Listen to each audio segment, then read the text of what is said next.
Welcome back, everybody, to the Always Bayern Chelsea show. It's Sunday, May 25th, a glorious, glorious day in the history of Chelsea Football Club. You can see I got my kit on here.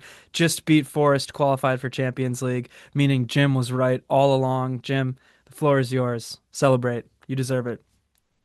Up the Chelsea, baby. It feels so incredible. I said coming in, that was the biggest match in the history of my short career here, 3-year career as a Chelsea fan. Man, to know that I predicted them to finish fourth, they end up finishing fourth all along. What a thrilling last match day in the Premier League. And what a match, really. I mean, it ends 1-0 for Chelsea with a Levi Colwill goal, but man, the nerves coursing through my veins were insane. I just could not be happier. I could not be happier. I can't even talk. I happier is what I'm trying to say. It sounds like some other words coming out of my mouth, but go watch my reaction on TikTok too. Give us a follow over there. We just hit 1K because you're gonna want to see the pure joy that the both of us had immediately following a Chelsea victory and a return to where they belong in the Champions League. Yeah, a couple of huge key things to mention there. Number one, video episode. This is a video episode, so check it out. You'll see me rocking this beautiful old school vintage Chelsea kit that you got me a while back, in celebration of the day.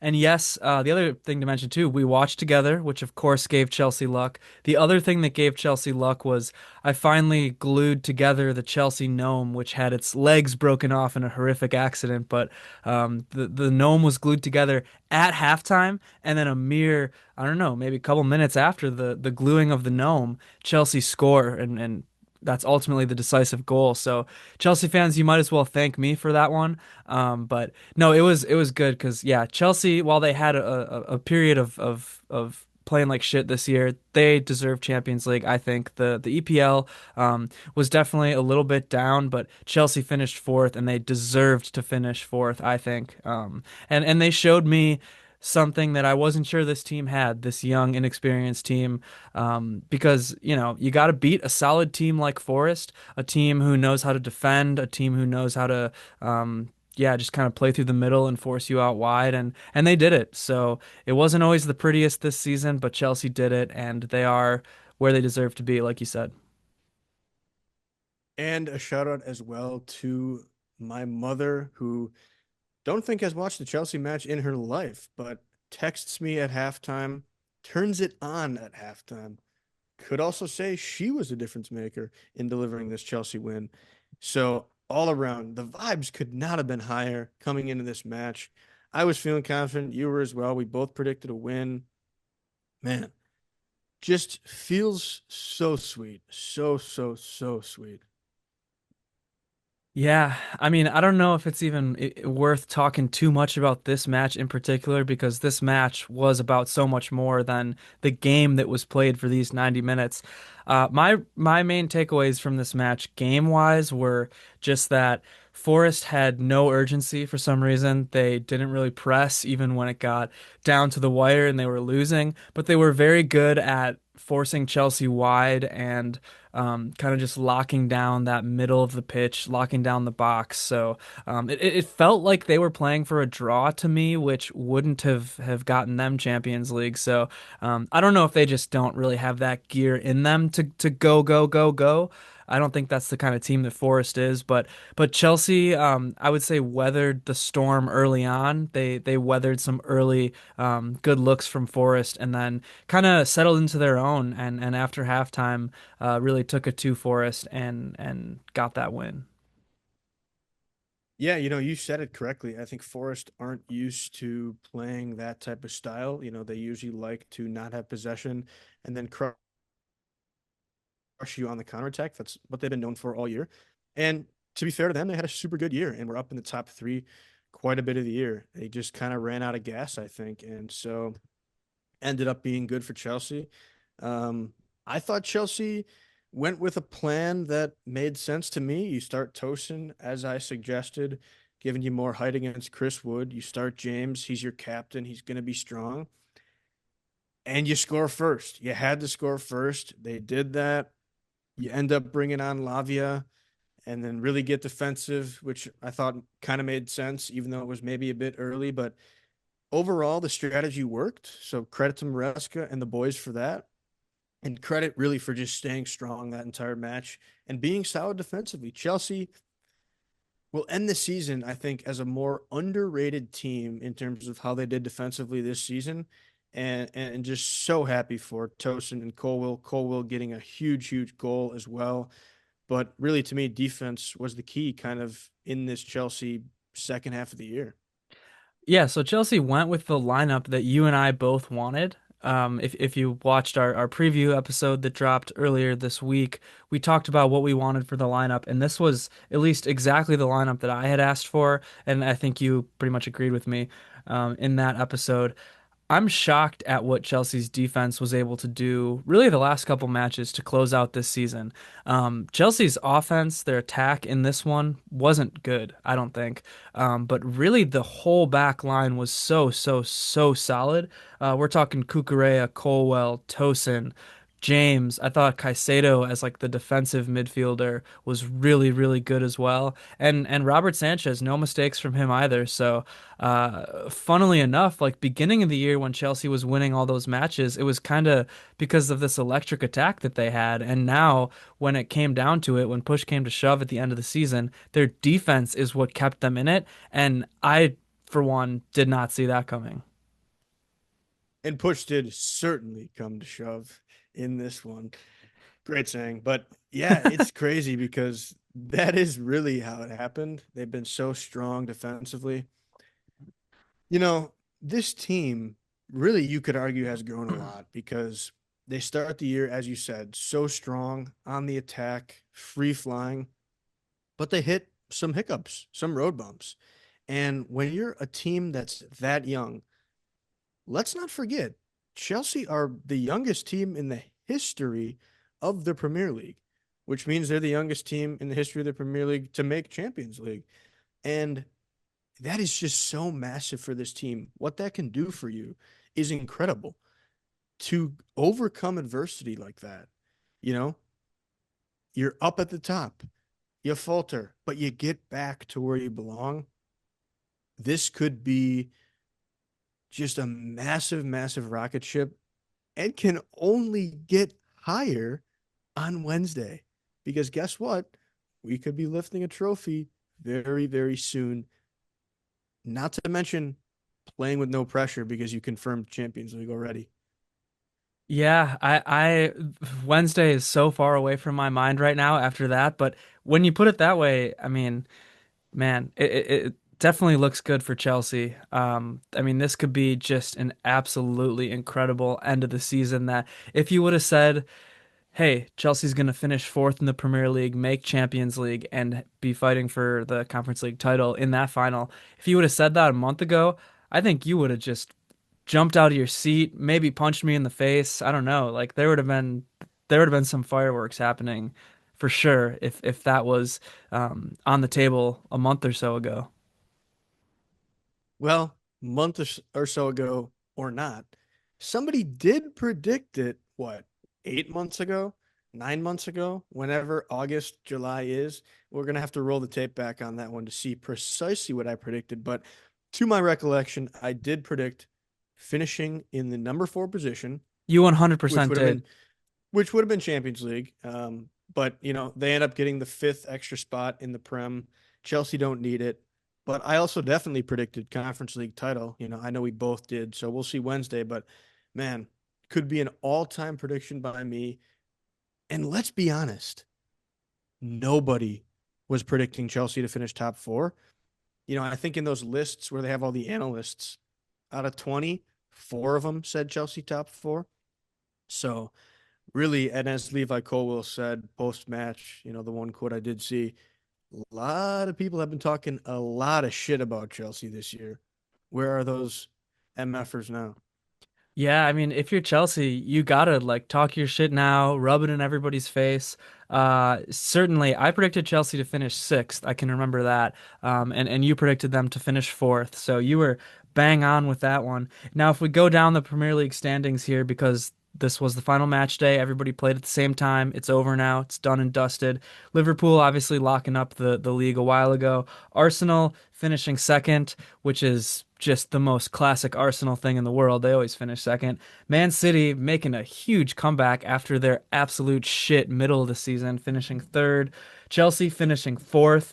Up and away fourth with 69 points. Newcastle coming in at fifth. Potential suitors for Leroy Sané. Maybe we'll talk about that later with 66 points. Villa finishing with 66 points as well, but a worse goal differential than Newcastle. So finishing in sixth, getting Europa League, which is disappointing for me for Villa. I thought they were going to do a little bit better. Forest with this loss here, finishing seventh, getting Conference League.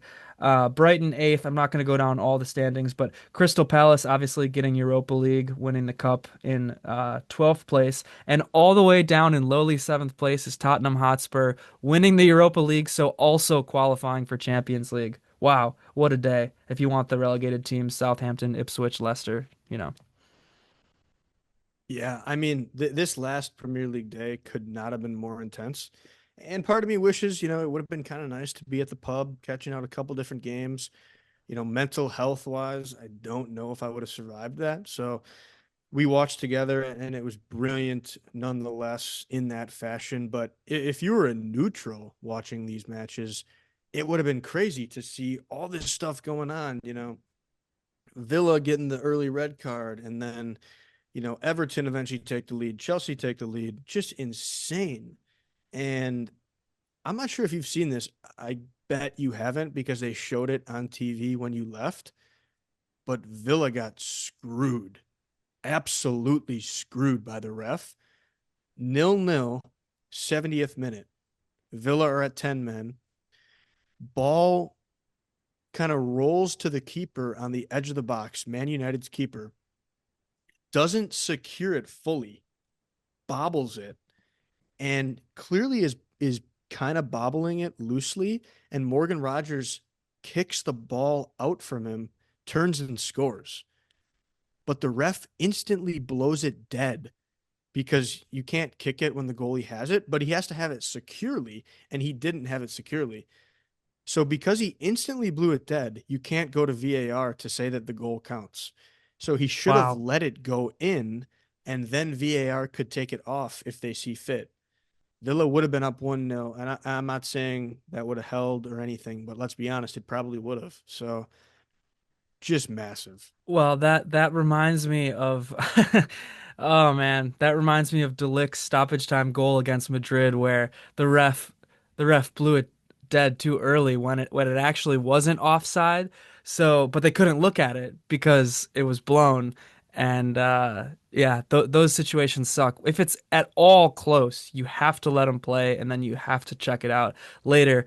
That sucks for Villa because that's going to be their Champions League berth right there since Newcastle lost. So, yeah, wow, getting screwed there. Europa League now for the villains. Yeah, so just crazy overall on the day. But, I do want to talk briefly here about Levi Colwill and just how proud Man I of the am of match. him. Yeah, I mean, man of the match for what he and Tosin did at the back line, staying strong all match defensively, and obviously bags the goal. And, I don't think Neto did much on the day really at all, was quite poor, in fact. But for him to get a nice little assist out of a frantic corner type situation to Colwell, who's there to put it in, you could not have a better Chelsea player get a goal, especially for this project, where sometimes the academy gets some shit.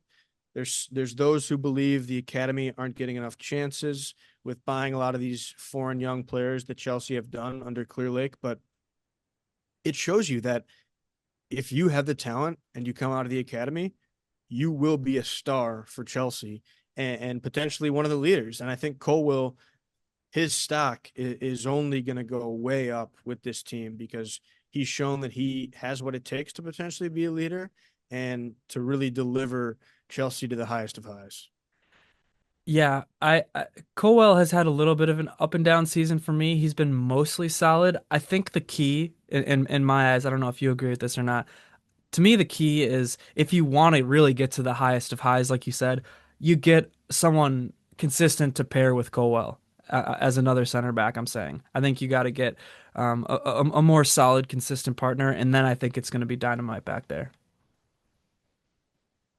Yeah, I mean, we'll definitely see if that's the move they make. Kim, I think Cole will. I think Cole will definitely is a stepping stone, not stepping stone, because he foundational piece going forward. I think he's shown enough. I think he's also pretty young still. I mean, he's gonna have these ups and downs because he's so young still. I feel like it's kind of rare for center backs to be perfect when they're young. Think well, about the best center backs in the league. They're usually pretty old. yeah, and like I said, he hasn't had the same partner all year. I feel like they've been Right. interchanging all throughout. And let's be honest, Sanchez is not the best communicator on the back line. It doesn't seem to me.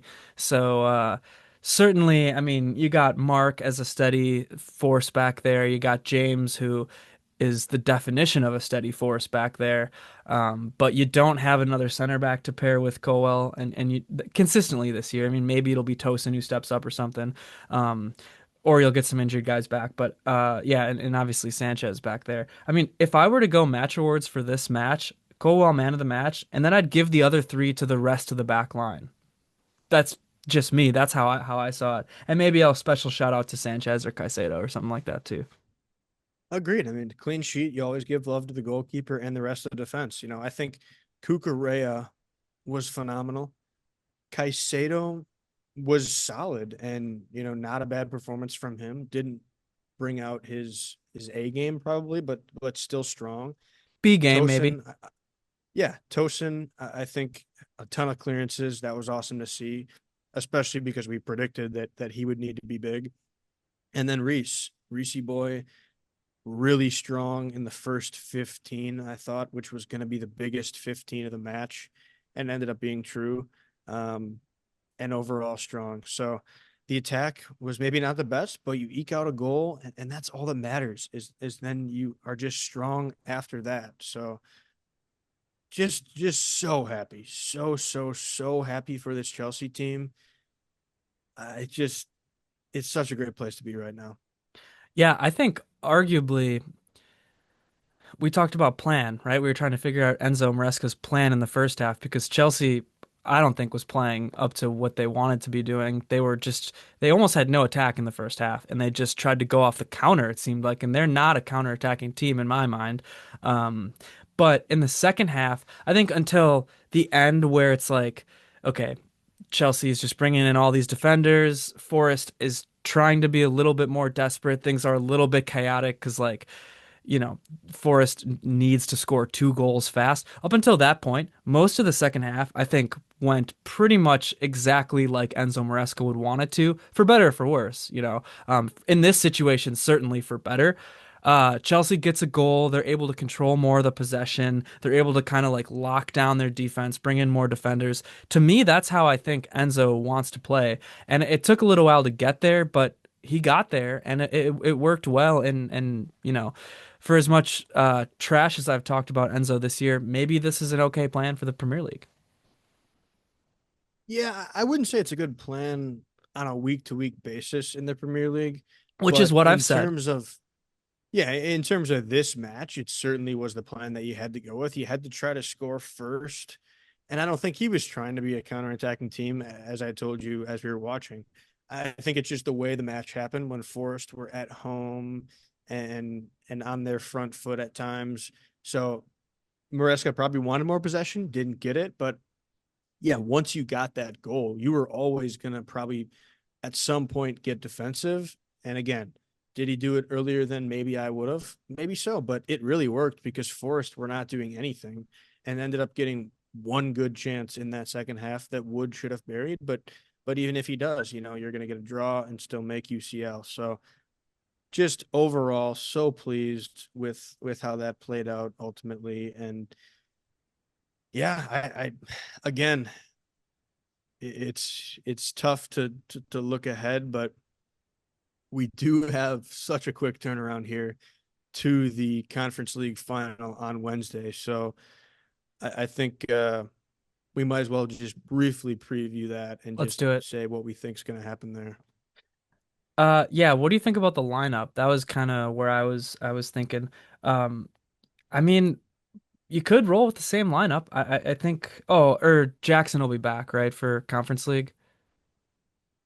That's something I kind of forgot. Yeah, Jackson Yeah, will be back, so I he's definitely going to start. I just thought about that right now. Yeah, okay, so you put Jackson in there.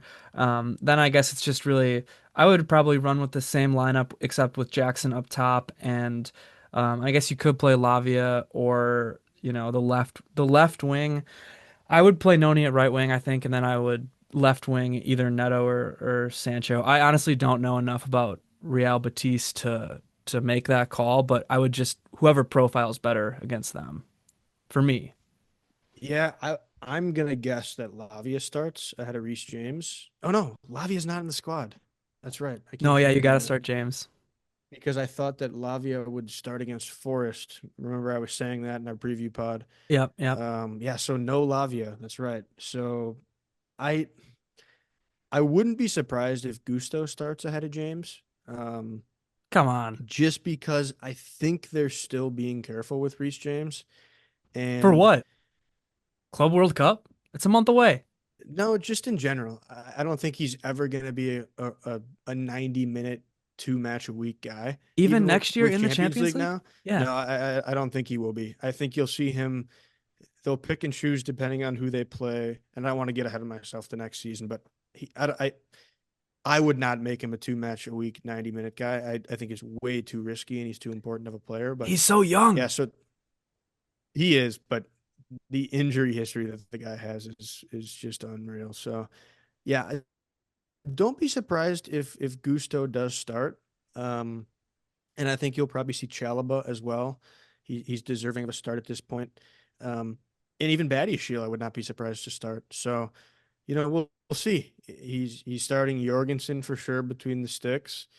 Um, yeah, he really could go with a lot of different directions. Tyreek George could be deserving of a start as well. The Conference League, you never know. Now that they secured Champions League, It's you a could just final. say, You want to I get know you it's a want to final, get the but trophy though. agreed. And I want it so bad. But the guys that have played the majority of the Conference League are deserving of some minutes here. So that's kind of my opinion. That's why Jorgensen's starting because he's played the entire Conference League and he deserves the start here. And they're not that much different anyway. It's keepers, but I think that's why potentially you'd see some of these guys. Maybe. I'm just it's gonna be a little bit of a rude awakening for next year because you're not gonna have the luxury of what they had this year, which was basically playing a second squad for a lot of these Conference League matches with some first team guys mixed in. You're gonna have to start thinking about playing two matches a week. 1,000%, but it's not next year right now. And it's the Conference League. It's Real Betis. They're sixth in La Liga. I'm not saying that they're a slouch team by any means. I think they've been really strong, but I just think it's not quite that Champions League ball game yet. And let's say you throw out a lineup that I've discussed right now, you still have these guys on the bench that can do well in the second half or, at some point in the match. It's not like you're throwing out scrubs and academy players and then you're going to lose 2-0. These are still very capable players. All right, all right. Is Palmer gonna show up? He didn't really show up today, and that was our biggest key for this one, and they still got the win.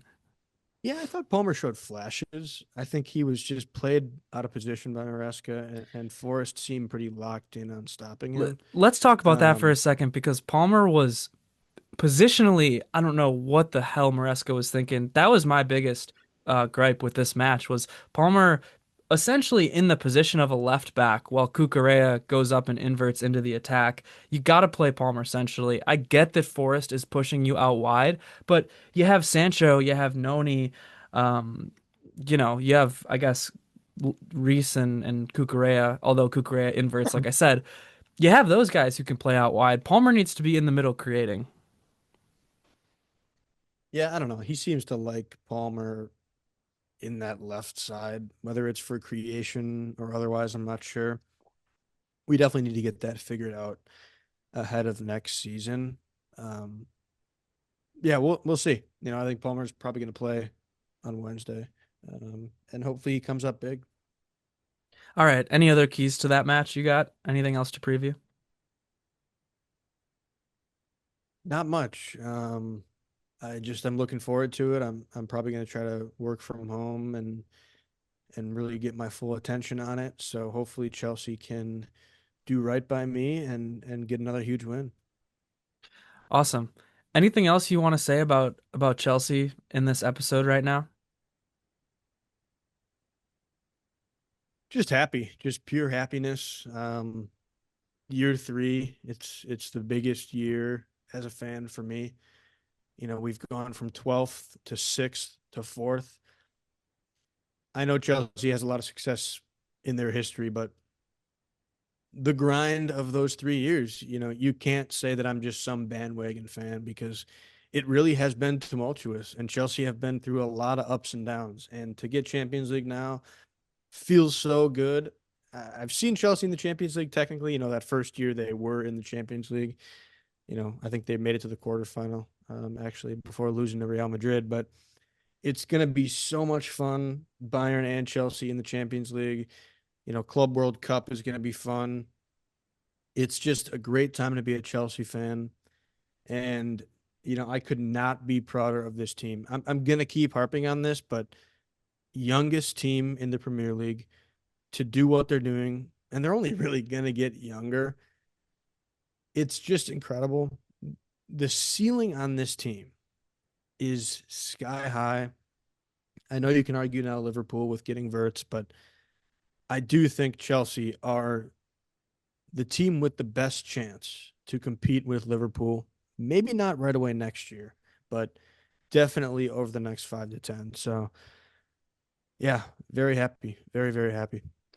Yeah, well, I'm proud of Chelsea. I'm proud of you as a fan. You certainly deserve it for grinding through some rough times. Chelsea does deserve it. I agree with what you say. I think that City will be competing very strongly next year again. Arsenal, I have a tough time taking them seriously. I'm gonna be completely honest with you. Maybe it's naive of me. I just do. Um, Liverpool is going to be damn good. Yeah, well, I'll talk about Verts here in a quick second, but Liverpool, I think, is going to be really tough to catch. But I think Chelsea has a shot. If Pep is serious about kneecapping Man City by shrinking the squad, when you have to play 3 matches a week for 11 months out of the year. I get it, a little bit of an exaggeration, but if he's serious about quitting, if City doesn't shrink their squad, they will have no chance at winning the Premier League. That's just how I see it. Um, but yeah, I want to mention a couple things regarding Bayern Munich before we get out of here. Number one, the biggest news of the week for me after courting Florian Wirtz since he was 16 years old after Florian Wirtz's dream of playing for Bayern Munich since he was a kid. Um, it all came crashing down this week in a matter of hours, basically. Florian Wirtz now is going to be headed to Liverpool. He decided to forego the step in his career of moving to Munich and just decided to move straight abroad to Liverpool. Really, uh, an embarrassment for Bayern Munich, if you ask me. An embarrassment for their board, who has been literally trying to get Wirtz since he was a kid. And now it's not going to happen. I'm not going to pretend like I'm not sad, like I'm not pissed about it. Wirtz is a generational talent who can completely change your team, and adding him to this attack that Bayern Munich has right now would have given Bayern Munich the best attack in Europe. Not the second best, not competing with Real Madrid, would have given them the best attack. Now, I'm not saying it would have given them the best team as a whole in Europe, but Wirtz, Musiala, Olise, and Kane, that's the best attack in Europe. Um, but it's not going to happen now. So Bayern has to turn their attention elsewhere. Yeah, I agree with the sentiment that they would have been the best attack. Definitely. And it's pretty embarrassing when you have courted him for that long. So I'm not gonna disagree with you there. and it's going to be massive for Liverpool. I'm still waiting for the official signing. Of course, you never know, things can happen, but it's going to be a ripple that gets felt all across Europe, no doubt about that.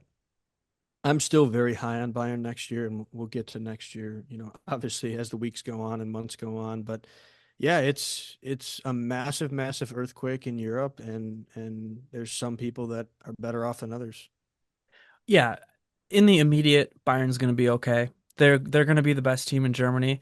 I'm not saying Bundesliga guaranteed every year, but I'm just saying talent wise, they're the best team in Germany. No one's going to be close. If they can stay healthy, they'll have a great chance in the UCL for sure. We're going to have to make a signing here. We're going to have to maybe go harder at keeping Leroy Sané or just sign another left wing or two. Um, our defense could use maybe a little shoring up. We might try to sell Kim, in which case we would need another center back, in addition to Jonathan Tah, yes, Leverkusen center back, who will be officially joining Bayern Munich this coming season, maybe for the Club World Cup, even if they get that um, sorted out. I'll come back to Ta in a second. Last thing I wanted to say on Verts is, um, like I said, Bayern's going to be fine in the immediate future. I'm not so much as concerned about that as I am about what this means for the global landscape of football because it is shifting. The Premier League, La Liga, if you go to Madrid or Barcelona, is going to offer you a bigger platform than the Bundesliga. It always has and it always will. The Bundesliga is set up in a way where 50 plus one rule, teams are fan owned.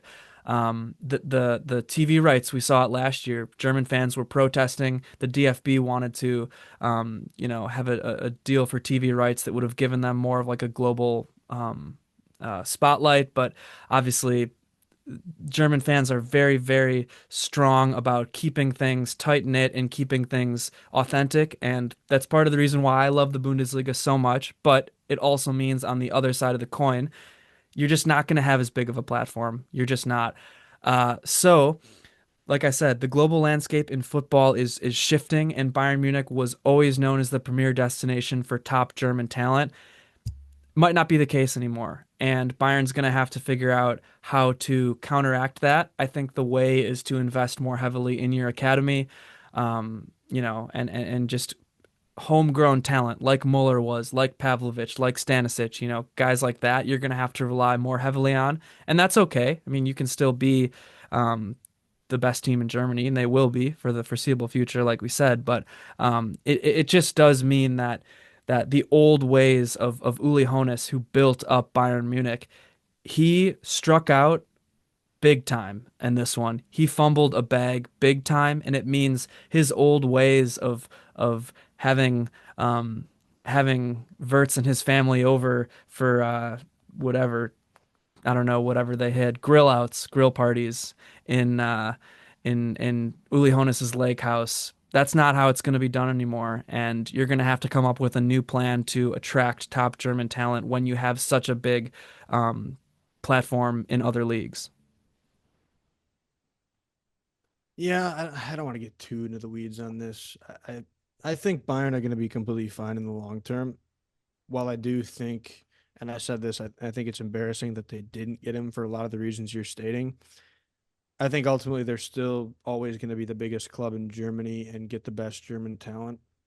I think Verts could be just one of those really generational guys that maybe just wants something new and wants to get out of Germany. I think it was potentially massive that Bayern lost the league last year. I said that to you, but I think with him already winning the league, to me, that means that maybe you don't need to go to Bayern because you already won the league over Bayern. So really, why would you go to Bayern? I'm not saying that's the reason, but I think that is maybe the thing that people aren't talking about as much. That was the bigger L, was losing the league last year and the ripple effect that that created. But yeah, we'll see how it affects Bayern going forward. But I would say don't panic on any long term things that could happen from it. But definitely can be disappointed in the short term. Yeah, I think the key to Bayern's long-term success is just going to be more heavily tied to sporting success than it would be if, for say, you had oil money or you had a really rich owner pumping money into your club. It's going to be more tied to sporting success, which is fine because that's always how Bayern's done it, and that's always how they're going to have to do it. Um, I agree with you. Vert's winning the league last year was huge. Uh, going to staying in Germany ahead of the World Cup, playing with your teammates from the German national team, competing for UCLs left and right. That would have been the reason I think to come to Bayern if you're Wirtz, but I guess it's water under the bridge at this point, and so I'll just mention one more time: Jonathan Tah coming to Bayern Munich. Good to shore up the center back position. We're going to need to rotate the center backs more next year, especially with Dyer leaving for Monaco. Said that before. While I'm not the biggest Ta fan in the world, I think he's solid, not great, but solid. And I think it's a good signing. It's smart business. And it's just going to be up to company now to actually rotate these center backs next year. I know we only have a few minutes here, and not to completely change direction, but I'm just seeing the projected pots for Champions League, and I always forget how high Chelsea's coefficient still is, but they're projected to be in pot one, which is the top 10 teams. Let's So go with Real Bayern, so they Madrid, might not City, play him. yeah, Bayern, Liverpool, PSG, Inter, Chelsea, Dortmund, Barca. So I just kind of forget that, but yeah, it's kind of incredible. Credit to Chelsea for really their historic success. Well, there you go. And we'll keep you posted with all this news. We'll keep you covered for the Conference League final. We'll keep you covered for all the breaking news revolving around Bayern Munich. Subscribe to the YouTube channel. This is a video episode, so check us out. I'm wearing a Chelsea kit right now, which is really rare, and you're going to want to see it. So I think that's all I got. Do you have any closing words to say? Shout out to Kendry Paez, chanting Chelsea, Chelsea, Chelsea on IG Live. Shout out to all the guys coming in next year for Chelsea. Andre Santos, you're now a Champions League footballer. Shout out to Strasbourg getting Conference League. Blue Co is massive, massive, massive right now. For those that tried to screw Chelsea and crumble the team 3 years ago when they forced Roman to sell the team, we're going to be bigger and better than ever. So, F off to all the haters and up to Chelsea. And we'll see you at the Club World Cup in Cincinnati. Me and you are going to be there, so we'll get you great, great content for that. And we'll see you personally, in Champions League football next year, along with Bayern Munich. And I couldn't be happier about that. Mia San Mia forever. Up to Chelsea.